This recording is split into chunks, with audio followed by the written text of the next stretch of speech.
नहमदुहु व नसल्ली अला रसूलिहिल करीम अम्मा बाद फ़अऊज़ु बिल्लाहि मिनश्शैतानिर रजीम बिस्मिल्लाहिर्रहमानिर्रहीम। अला बिज़िक्रिल्लाहि तत्मइन्नुल क़ुलूब। बेशक अल्लाह के ज़िक्र से इंसानी दिलों को इत्मीनान मिलता है। मोहतरम नाज़रीन इकराम, हम आपको अपने यूट्यूब चैनल आपके ख्वाब की शरई ताबीर पर खुश आमदीद कहते हैं और अल्लाह ताला से ये दुआ करते हैं अल्लाह ताला आपको खुश रखे, आबाद रखे और जुमला परेशानियों से और मसाइब से हमेशा के लिए दूर फरमाए।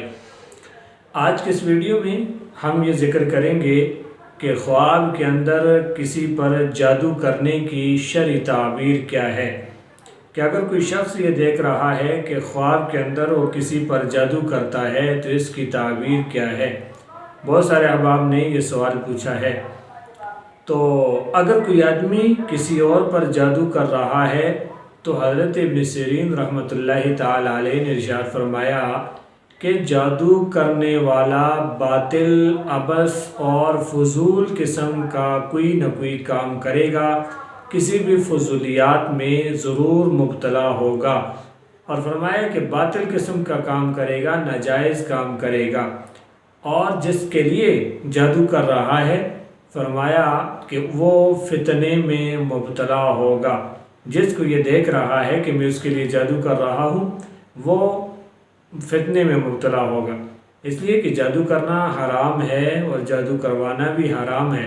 जादू करने वाला और करवाने वाला दोनों गुनाहे कबीरा के मुर्तकिब होते हैं।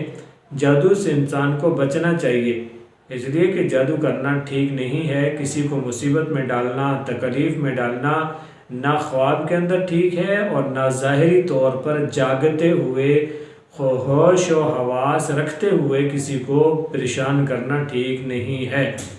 इसलिए चाहिए कि जादू और जादूगरों से, इन फितनों से इंसान को बचना चाहिए, अल्लाह की तरफ रुजू करना चाहिए। हाँ, जादू का इलाज करना ये ठीक है और साबित है और करवाना चाहिए। तो बहरहाल ख्वाब के अंदर जादू करना ये एक फितने की तरफ रहनुमाई है और दलील है।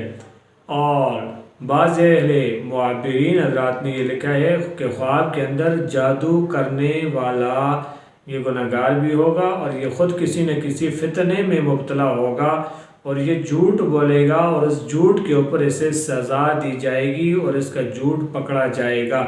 अल्लाह ताला हमें कुरान और सुन्नत पर अमल करने की तौफीक नसीब फरमाए।